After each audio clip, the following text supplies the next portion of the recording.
Mas isso não é o mais importante. O mais importante é o que você vai deixar da sua caminhada com Deus. O que a sua caminhada com Deus vai deixar para os seus filhos. O Enoque aqui, eu acho que foi posso citar ele aqui, que ele já falou isso algumas vezes, né? Eu creio que o pai dele deixou algumas coisas, alguns patrimônios. Pode ter deixado. Talvez, não sei, isso nunca conversamos. Mas ele já disse várias vezes que o que o pai dele deixou foi realmente a caminhada com Deus, na vida do Enoque. Então, ouvi-lo falar isso, e com certeza os seus filhos, que sempre estão aqui no Dia dos Pais, sempre demonstra que o Enoque também tem deixado isso para os seus filhos, e eu espero deixar isso também para os meus filhos, né? Nenhuma dívida, é claro, alguma coisa que eles possam colher de frutos, mas principalmente, se eu perder tudo isso, que eles fiquem com a caminhada que eu tenho tido com Deus, que fique no legado deles. Amém? Essa é a primeira coisa que eu quero lembrar, vou reforçar isso aqui hoje.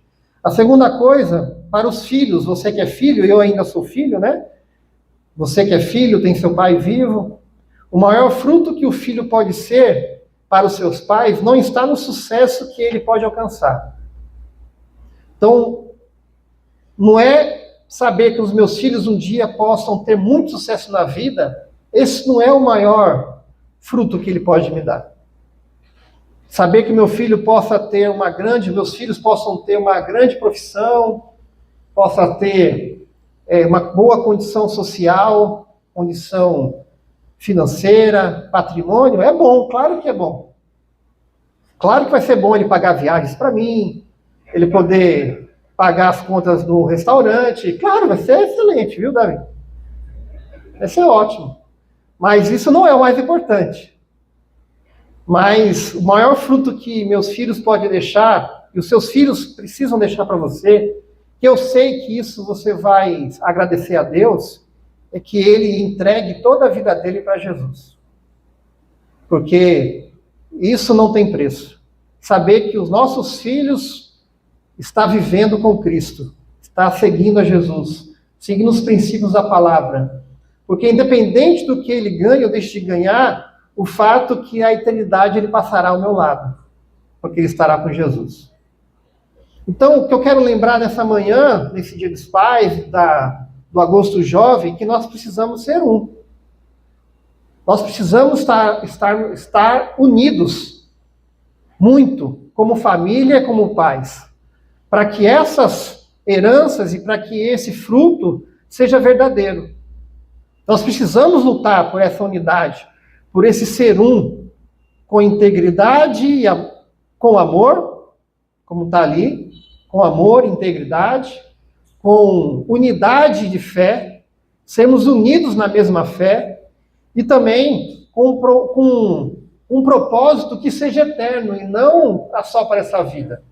Nós podemos ter propósito aqui de ter muito sucesso, de ter muitas condições, muitos patrimônios, mas é um propósito que vai durar apenas até essa vida. Nós precisamos ter propósitos eternos, que vai durar por toda a eternidade. Isso sim é valoroso. É isso que eu quero lembrar a vocês. E em João 17, gostaria que você abrisse a sua Bíblia. Essa é a última oração de Jesus feita ao seu Pai, que está nos céus, pelos seus discípulos. Juntos, né? A última oração feita juntos, unidos juntos. Ele orou, falou com Deus Pai, pelos seus discípulos, em João 17. Se o pessoal aí da mesa conseguir abrir esse texto, João 17, na NVI, é bom. Eu estou usando essa tradução aqui. Então, João 17. Esse texto, irmãos, quando eu estava lendo ele, algo me chamou a atenção que nunca tinha me chamado quando eu li esse texto. É a primeira vez que esse texto saltou aos meus olhos e mexeu muito no meu coração. No sentido de que eu consegui, estou falando isso agora antes de ler o texto, para que você, pai, para que você, mãe, para que nós aqui, você, filho, possa olhar para esse texto como Jesus olhando. Eu consegui ver esse texto como Jesus orando pelos seus filhos. Perceba a profundidade desse texto. E como eu desejei, e eu fiz isso, de orar, colocando o nome dos meus filhos nessa oração. Porque ela combina perfeitamente com tudo aquilo que eu desejo para eles. Meus filhos, Sara e Davi. Então, ao ler esse texto agora, aqui é uma ilustração aplicada na palavra, eu queria que você colocasse o nome dos seus filhos. Em alguns lugares aqui. Amém? Siga meu raciocínio. Perceba se você não quer isso para o seu filho também. Porque isso foi que Jesus desejou para os discípulos. E ele poderia ter desejado, ele desejou isso para como fossem os seus filhos. E é assim que Deus também deseja isso para nós. Eu sei que Deus deseja isso para nós. E você como pai, você como mãe, você tem a autoridade, você tem, como filho de Deus, de orar para Deus pedindo essas coisas também. Amém? Vamos ler juntos? Eu revelei o teu nome àqueles que me deste. Coloque o nome dos seus filhos nisso. Desculpa. João 17, versículo 6. Vou ler do 6 ao 19, eu não falei, tá? Vou ler do 6 ao 19. Então, nesse texto, você vai colocar o nome dos seus filhos. Eu vou colocar aqui o nome dos meus filhos e você vai colocar os seus filhos na sua mente, tá bom? Faça disso a sua oração. Eu revelei o teu nome àqueles que me destes, meus filhos, Sara e Davi. Eles eram teus, e tu os destes a mim, e eles têm obedecido à tua palavra. Agora eles, Sara e Davi, sabem que tudo que me deste vem de ti, pois eu lhes transmiti as palavras que me destes, e eles as aceitaram. Eles reconheceram de fato que Jesus veio de ti e creram que o Senhor o enviou. Eu peço por eles, por Sara e Davi. Coloque o nome do seu filho, tá? Não peço somente pelo mundo, mas por esses que me destes, pois Sara e Davi são teus. Tudo que tenho é teu, e tudo que tens é meu. E peço que tu sejas glorificado por meio deles, dos meus filhos, Sara e Davi. Não estarei sempre no mundo, mas eles, Sara e Davi, ainda estarão. Assim espero, quando eu for para ti. Pai Santo, proteja-os por amor do teu nome, o nome de Jesus, para que sejam um, assim como somos um. Enquanto eu estiver com eles, eu os protegerei, eu os guardarei em teu nome. Oro para que nenhum deles se perca. Um dia irei para ti, mas enquanto ainda estou no mundo, oro para que eles, Sara e Davi, tenham a plenitude da alegria de Jesus Cristo. Dê-lhes a tua palavra, e o mundo os odiará, pois eles, Sara e Davi, não são do mundo, como eu também não sou. Não peço que os tire do mundo, mas que os protejas do maligno. Eles não são do mundo, como eu também não sou. Santifica-os na verdade, a tua palavra é a verdade. Como me ouvistes, como me enviastes ao mundo, assim também o Senhor os enviou ao mundo. Em favor deles, Sara e Davi, me santifico, para que também eles sejam santificados pela tua verdade. Em nome de Jesus Cristo, eu oro pelos meus filhos, Sara e Davi. Amém. Vamos orar? Pai, nesse momento nós entregamos a vida dos nossos filhos nessa oração que Jesus fez pelos seus discípulos. Também colocamos os nossos filhos nessa oração, porque queremos, de fato, realmente desejamos que as nossas heranças e quem eles são, tudo isso possa convergir, Deus, na unidade, na integridade, no propósito que está no teu coração. Nós somos frutos, Deus, nós aqui hoje, em 2026, somos frutos dessa oração. O legado de geração em geração de Jesus Cristo, com os seus discípulos, chegou até nós.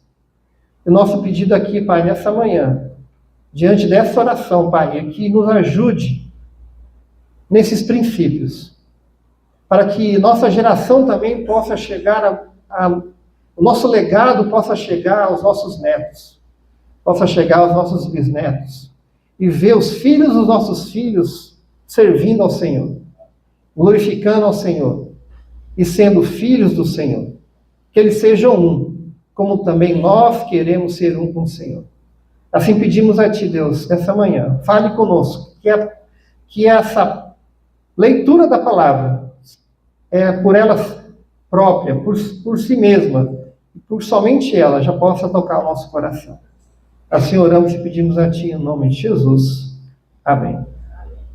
Como eu orei aqui, essa oração de Jesus, lá em João 17, a última oração antes de ser crucificado, morto e ressurreto, foi o último encontro dele com os discípulos, seus filhos. Essa oração gerou algo no reino espiritual que também nos alcançou, que fez que nos alcançasse até hoje. Porque Jesus continuou guardando os discípulos no mundo. Continuou preservando os discípulos no mundo. Não tirou eles do mundo, mas preservou. E aqui nessa oração, a ênfase aqui principal é que eles fossem um só, com Deus Pai. E esse é o nosso desejo. E por isso a palavra, o Evangelho, a salvação em Cristo chegou na sua vida. Porque Deus Pai ouviu essa oração. Foi Deus que respondeu a sua oração. E assim espero que Deus responda a sua oração e a minha oração pelos meus filhos. Para que eu possa ver os meus netos um dia sentados aqui na IBMM, quem sabe. Os meus bisnetos, quem sabe, sendo missionários em algum campo do Brasil, no mundo. Por quê? Porque Deus responde às nossas orações. Nós queremos ver nossos filhos não ricos de patrimônios, mas nossos filhos ricos de Deus. Nossos filhos cheios de Deus, para cumprir esse legado. Então, para que todos sejam um, nós, pais, precisamos deixar um legado eterno, vivendo 3 compromissos. Eu quero aqui falar desses 3 compromissos que eu queria que você levasse para sua casa, assim como eu preciso levar também para minha casa. Primeiro compromisso, o legado começa na integridade e amor. Esse legado de Jesus começa pela integridade que ele teve. Porque a gente sabe que em Jesus não havia e não houve pecado. Ele era completamente e perfeitamente íntegro. Em amor à sua missão e em amor às pessoas, aos seus discípulos e a nós. Ele foi perfeitamente e completamente íntegro. Em Provérbios 27, que é o texto, o outro texto que eu estou usando como base, diz que o justo anda na sua integridade. O que é isso? Andar em integridade indica ter um estilo de vida onde você busca, né, e faz o possível para ser a mesma pessoa em qualquer lugar, em qualquer ambiente. Você é íntegro. Eu não sou uma pessoa na igreja e outra em casa. Eu não sou uma pessoa na igreja e outra no trabalho. Eu não sou uma pessoa na sociedade e outra no privado e no secreto. Eu sou quem sou, reto diante de Deus, íntegro diante de Deus, aonde eu estiver. E esse é um desafio para nós. Você sabe disso. Integridade envolve isso. Envolve estar, ser justo, ser igual, ser completo aonde estiver. Envolve, no sentido de ser total, né, de totalidade, no sentido de solidez moral. Você ser moralmente sólido aonde estiver. Então, se eu ensino na igreja que eu não posso mentir, então em casa, no trabalho, na escola, na faculdade, aonde eu estiver, eu vivo isso que eu prego. Eu preciso ver isso que eu prego. Por que isso é tão importante? Porque o fato é que os nossos filhos sabem se você é aquilo que você prega. Se você é aquilo que você diz que está falando. Não tem como esconder isso dos seus filhos a vida inteira. É claro que nós não seremos perfeitos como Jesus. Apesar de o Espírito Santo querer trabalhar em nossa vida de maneira que sejamos cada vez mais parecidos com Cristo. Mas nós vamos errar, nós vamos pecar. Vai ter dias que nossos filhos vão nos ver falando alguma mentirinha, entre aspas, dando um jeitinho nas coisas. Mas isso não quer dizer que está certo, que isso é perdoável. Diante de Deus, pecado é pecado. E, querendo ou não, essa influência, essa integridade é ferida diante dos seus filhos. Então, eu queria que você olhasse que você precisa ser íntegro em amor a Deus e aos seus filhos. Você precisa buscar ser íntegro, buscar fazer aquilo que é justo o máximo possível. Integridade tem um impacto de herança espiritual e moral. A integridade, o ser justo, vai criar um impacto de herança espiritual e moral. Nesse versículo aqui, ele está estabelecendo, de 27, uma lei de causa e efeito. Porque no versículo diz que se fomos justos, feliz é o filho, né? O homem justo leva uma vida íntegra. Como são felizes os teus filhos? Primeira coisa que isso aqui não é uma promessa, né? É uma sabedoria. Então, não quer dizer que se você for justo, o seu filho vai ser, de fato, está taxado, vai ser feliz. Não é isso. Mas a probabilidade disso acontecer é muito maior. Porque é um princípio de sabedoria, é um provérbio. Porque vai depender, é claro, da escolha que ele vai fazer na vida. E isso não depende de você, pai ou mãe. E filho, não adianta nós aconselharmos e tentarmos fazer o melhor. A escolha é sua. Eu lembro que no aniversário de 15 anos da minha filha, né, a Sara, que vocês conhecem, eu deixei isso muito claro para ela e ela, de vez em quando, ela relembra, né? Lá naquela mensagem, naquela palavra que eu deixei no aniversário de 15 anos, que nós fizemos, eu disse que agora era momento, de fato, dela começar a viver as suas próprias experiências com Deus. E não mais depender da história, da experiência que os seus pais têm com Deus. Porque agora é o momento de você, jovem, você adolescente, ter as suas próprias experiências, ter as suas próprias escolhas e colher os frutos disso. Se seu pai tem sido íntegro ou buscado ser íntegro em amor, tome isso como exemplo, seja feliz. Mas a sua vida, a sua felicidade, o seu sucesso ou o seu propósito para essa vida e para a eternidade não depende mais dos seus pais. Depende das suas escolhas. E você, pai, continue sendo o melhor pai possível, íntegro em amor. Porque aquilo que você deixa de herança na sua integridade vai alcançar espiritualmente e moralmente seu filho. Isso vai marcar o seu filho. Na cultura do Oriente Médio, né, e na cultura bíblica, a família era uma unidade muito mais corporativa do que os nossos dias. Hoje, cada família no seu quadrado, né? E uns quadrados bem pequenos hoje em dia nos apartamentos, né? Mas cada família no seu quadrado. Mas naquela época, a família era uma unidade corporativa muito maior. O patriarca tinha palavras sobre a família que gerava resultados, gerava consequências para toda a família, de geração em geração. Apesar de não vivermos mais nessa época, as suas escolhas, pai, mãe, ela vai gerar muita coisa no coração do seu filho, moralmente e espiritualmente. Então, não é porque não vivemos mais no tempo bíblico, mas ainda hoje, quem você é como pai, como mãe, tem muito impacto na vida do seu filho. E filho saiba escolher. Alguns exemplos bíblicos, né? Jó foi declarado, né, por Deus, homem íntegro e reto em sua geração. Jó foi esse homem, um homem que não era perfeito, mas a Bíblia diz, e Deus diz sobre ele, que ele era inteiro, e sua família conhecia a sua fé. E mesmo assim a família sofreu, teve sofrimento. Por isso que o provérbio não é uma garantia de não sofrimento. Mas não é por isso que eu não vou ser íntegro para a glória de Deus e para abençoar os meus filhos. Porque enquanto eu sou íntegro, os meus filhos vão colher os frutos disso. Daniel na Babilônia tentaram encontrar defeitos nele. lá em Daniel 6.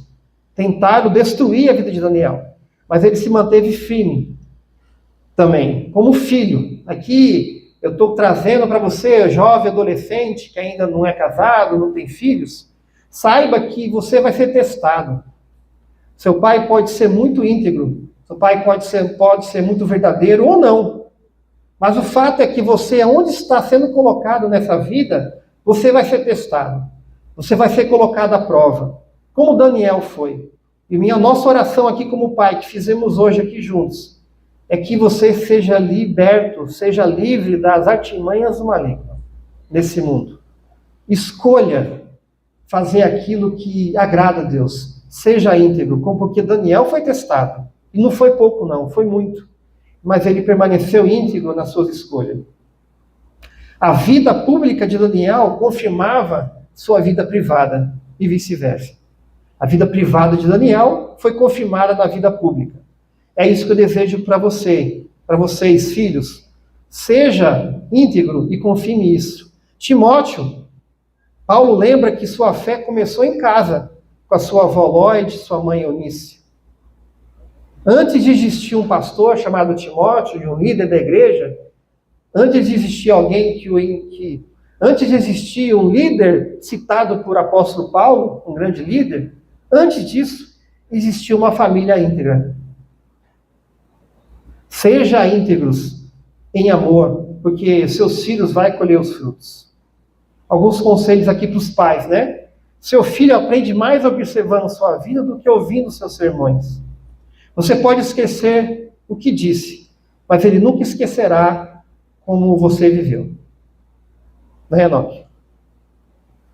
Você pode até esquecer o que seu pai disse, mas você não vai esquecer como ele viveu. Então, seja o mais íntegro possível diante do seu filho. Para vocês, filhos, honrar seus pais também significa aprender com aquilo que eles fizeram certo, diante de Deus, e que revelou para você Jesus Cristo. Então aprenda com seus pais o que eles fizeram de certo. Seu pai não será perfeito. Seus pais nunca serão perfeitos. Mas Deus usa os pais imperfeitos para formar um caráter íntegro em você. A Bíblia já diz, né? Que pai que vai fazer mal para o seu filho? Que pai que vai dar uma cobra para o seu filho? Então aprenda, mesmo que se seu pai não seja o maior exemplo do mundo, ele continua querendo o seu bem. Saiba disso. E aprenda com isso. Tire o bom proveito da parte boa do seu pai. Daquilo que ele quer te guardar e ensinar. Não espere então um pai perfeito para decidir seguir a Jesus e obedecer aos princípios corretos ensinados pelo seu pai ao longo da sua vida. Amém? Então, o primeiro compromisso, pais, que você precisa ter é integridade em amor. Integridade em amor a Deus e amor aos seus filhos. Segundo, o legado é fortalecido pela unidade na fé. Unidade na fé. Para que todos sejam um, Jesus sabia, onde existe divisão, o inimigo encontra espaço. Sempre. Onde existe divisão, seja no lar, na igreja, onde estiver, o inimigo vai encontrar espaço para agir. Onde existe unidade, Deus vai derramar graça. Uma igreja unida na fé, nos princípios, né, de acordo até com a música que nós cantamos aqui, a música que foi trazida hoje, unida, como está lá em Efésios 4, de 1 a 6, unida, ela vai colher a graça de Deus. Porque seremos um só, como Deus é em nós. Então, Efésios 4, de 1 a 6 diz: portanto, eu, prisioneiro no Senhor, peço-vos que andeis de modo digno para com o chamado que recebeste, com toda humildade e mansidão, com paciência, suportando-vos aos outros em amor, procurando cuidadosamente manter o quê? A unidade do Espírito no vínculo da paz. Então, antes aqui, em versículo 1 e 2, ele explora literalmente a integridade ele explora totalmente a integridade que Deus espera da igreja, de nós, como igreja, mas aqui também como família. Então, que a gente ande de modo digno, que a gente seja humilde e manso, com paciência e suportando uns aos outros, e cuidando de manter a unidade. Que unidade é essa? Unidade da fé, como vínculo da paz. Há um só corpo, um só Espírito, como também fosse chamados em uma só esperança do vosso chamado. Há um só Senhor, uma só fé, um só batismo, um só Deus e Pai de todos, que é sobre todos, por todos e está em todos. Nós vemos aqui, que eu entendo, que um dos segredos da unidade da igreja não é que nós vamos pensar sempre e concordar com tudo. Não é isso. Isso é impossível. Nós não vamos sempre concordar com todas as coisas. O que todos nós devemos fazer é concordar com o que a palavra diz. É isso que gera unidade. Porque se a palavra diz X e eu penso Y, está errado. Se eu penso Y, meu irmão em Cristo pensa Z, nós temos que chegar no X da questão, que é a verdade da palavra. É isso que promove a unidade em casa e na igreja. Quem diz aonde temos que estar unidos não é o que eu penso nem o que o outro pensa, mas o que a palavra diz. A unidade está no Espírito. A unidade está no Senhor. A unidade está na mesma fé na palavra. A unidade está no Deus Pai. A unidade está em Jesus Cristo. E não no que eu acho ou o que eu penso. Esse é o desafio da igreja e nós também em casa. Nós precisamos pensar exatamente o que a palavra diz, para que possamos encontrar o X da questão, o X da verdade. O que a Bíblia diz sobre isso ou aquilo? Isso é importante. Mesmo que eu pense diferente ou que o meu irmão pense diferente, mesmo que eu como pai pense diferente, ou se meu filho pensa diferente, a questão não é o que nós pensamos. A questão que nós devemos chegar na unidade é o que a Bíblia diz. Esse é o desafio. A unidade na fé nos mostra que devemos ouvir a palavra, devemos ouvir, estudar, orar, para que todos nós consigamos e tentamos seguir o que a Bíblia diz, e não o que eu quero, não o que eu acho melhor. O legado é fortalecido pela unidade na fé. Porque aquilo que Jesus deixou chegou aonde chegou.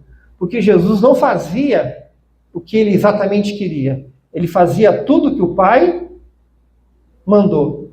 Tudo que o Pai mandava. E assim ensinava seus filhos. Leia João 17 depois e perceba isso. Ele sempre seguiu o que o Pai mandou. Sempre seguiu o que Deus Pai queria. E assim, o legado chegou até nós. Precisamos ser íntegros em amor e precisamos ter unidade na fé. Precisamos pensar como a Bíblia diz. Precisamos buscar o que a Bíblia está dizendo para poder tomar as decisões. Precisamos entender o que a Bíblia quer para os nossos filhos, biblicamente, para direcioná-lo por esse caminho. Precisamos, como filhos, obedecer não simplesmente o que o seu pai diz, mas obedecer o que ele traz da palavra de Deus para que eu siga. Então, que todos nós possamos buscar ser unidos com Deus, unidos na palavra, para que possamos viver, então, unidos com Deus e unidos na palavra. Se nós buscarmos essa unidade, nós vamos ser salvos de grandes tragédias. Noé foi salvo de uma grande tragédia. Enquanto o mundo inteiro caminhava para o juízo, uma família permaneceu junta dentro da arca, porque toda a família seguiu o que Deus disse, e não o que eles queriam. Eu tenho certeza que alguns ali não queriam entrar na arca. Talvez eu não quisesse entrar na arca. Que loucura é essa? Mas eles foram salvos porque todos seguiram o que Deus disse, e não o que eles quiseram. Talvez só Noé tinha plena convicção que deveria entrar na arca. Mas o fato é que todos entraram, então se salvaram. Vamos seguir o que Deus diz, não o que a gente quer, não o que a gente acha. A arca salvou uma família unida, porque se uniram diante da palavra e obedeceram a palavra de Deus naquela época. Amém? Josué é outro exemplo. Ele disse: eu e minha casa serviremos ao Senhor. Josué aqui não fala apenas de uma decisão individual. ele fala de uma direção de Deus para a família dele. Eu e minha casa, nós não vamos seguir os deuses, os amorreus, os saduceus, de nenhum outro povo. Eu e minha casa vamos servir ao Senhor. Aqui envolve autoridade espiritual, bíblica, né, do sacerdote do lar, e a decisão de dar a direção do que Deus quer para a nossa família. Isso cai sobre nós, pais, sobre nós como família. Mas a família dele foi abençoada, porque resolveram seguir o Senhor. Alguns conselhos para os pais, né? Os filhos não precisam de pais perfeitos. Precisam de pais presentes que mostrem a direção de sua fé. Então, um anseio que todo pai tem é de ser o melhor pai do mundo. Correto? Você quer ser o melhor pai do mundo. Imagina os que têm os filhinhos pequenininhos aqui, né? Vem o trio aqui, né? Que vai crescer junto. Eu sei que vocês, pais dessas criancinhas tão pequenas, assim também como o Davi já foi. Olha o tamanho do Davi, tá com barba, né? Davi já foi assim também. E nós queremos ser o melhor pai do mundo, desde o início. E você não vai ser. Você vai falhar, você vai errar. Mas o que você precisa ter é presença. É presença na vida deles. É ser presente com a sua fé na vida deles. Para que esses erros, quando acontecer, você tenha a humildade, a consciência, né, o discernimento de pedir perdão. Os filhos também precisam ouvir os pais pedirem perdão, para que possa aprender um dia também pedir perdão para os seus filhos, que serão seus netos. A maior saudade de muitos filhos não é dos presentes. A maior saudade de muitos filhos, quando o pai não está mais presente, junto, não são os presentes deles, mas com certeza é a presença que esses pais tinham. Então seja presente na vida dos seus filhos. E para nós, filhos, os jovens, você não escolheu sua família, mas você pode escolher ser um instrumento de paz dentro da sua casa. Você não escolheu os pais que você tem, mas você pode obedecer às direções e os conselhos de seus pais, para que a sua família tenha paz. Amém? Então, seja unido na fé. E o terceiro e último, né? O legado aponta para um propósito muito maior, um propósito eterno. Jesus, no verso 21, diz, né, de João 17, assim como tu, ó Pai, estás em mim, depois ele diz, no final, para que o mundo creia que tu me enviaste. Deixa eu ler aqui o texto todo. Para que todos sejam um, Pai, como tu estás em mim e eu em ti, que eles também estejam em nós, para que o mundo creia que tu me enviaste. Para que o mundo creia que tu me enviaste. Nossa unidade, nossa integridade, possui um propósito maior, um propósito eterno, para que o mundo creia que Jesus Cristo é o Filho de Deus. Esse é o propósito eterno. Famílias unidas, ela precisa, pela sua unidade, pela sua integridade, evangelizar, mesmo que sem palavras. Quando o mundo olha para a sua casa, para a sua família, o que ela vê? O que o mundo vê? O que o mundo enxerga? O que seus amigos do trabalho, da escola, da faculdade, da igreja, enxerga ao olhar para a sua família? Enxerga a integridade? Está enxergando unidade em fé?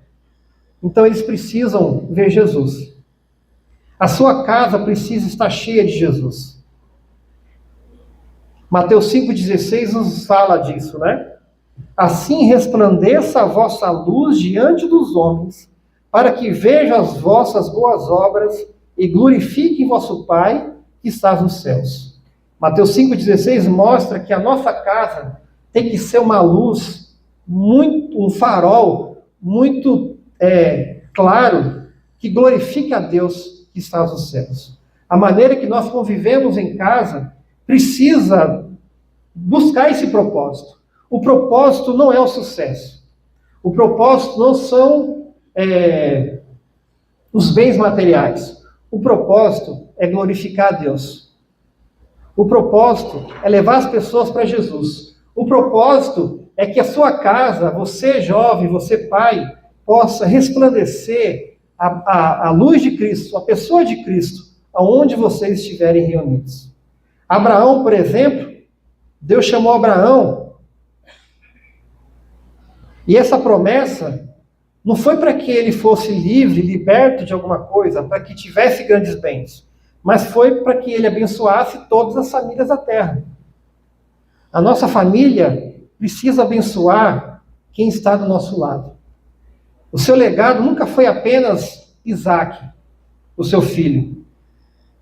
A bênção de Abraão não é Isaac. A bênção de Abraão é alcançar todas as nações. Perceba que é muito maior do que a gente imagina. A bênção de Abraão não era ter um filho na velhice com Sara. A bênção de Abraão era, e continuava sendo, abençoar todas as nações. É muito maior. A bênção dos filhos que Deus me deu não é um fruto em si mesmo, mas é alcançar pessoas através deles. Alcançar talvez nações através deles. Alcançar cidades. Alcançar um amigo. É alcançar pessoas. O propósito maior do nosso legado, que vai durar de geração em geração, precisa ser para toda a eternidade. E só uma coisa dura por toda a eternidade: a fé em Jesus Cristo. Amém? Eu poderia aqui citar Cornélio, Paulo em Filipos, o carcereiro e tantos outros. Mas vamos direto para aqui para a aplicação para os pais, né? Seu chamado não termina em contas pagas. Seu chamado, ele sempre vai continuar em discipular seus filhos. A escola vai ensinar matemática, a igreja vai anunciar o evangelho, mas é os pais que precisam discipular seus filhos a viverem o evangelho em casa. Esse é o desafio. Para os jovens, vocês jovens, talvez você seja o primeiro cristão comprometido da sua família. Acho que a Denise foi esse caso, né? A Denise foi a primeira cristã convertida da família dela. Talvez essa seja a sua experiência. Não despreze isso. Deus também começou uma nova história por meio de José no Egito. De um filho. Por meio de Esther na Pérsia, por meio dessa mulher, aquilo que ela fez chegou em Jesus. Daniel na Babilônia. Esses jovens foram os primeiros das suas famílias e alcançaram e nos alcança até hoje. Então, quando a gente busca esse legado de propósito eterno, aquilo que nós deixamos hoje para os filhos, e você, filho, aquilo que você recebe hoje dos seus pais, pode alcançar os filhos dos seus filhos de geração em geração. Essa é a mensagem de hoje. Que Deus possa nos fazer ser um só, deixando um legado de integridade e amor, de unidade na fé e de propósito eterno para a glória de Deus. Amém? Vamos orar? Vamos ficar em pé?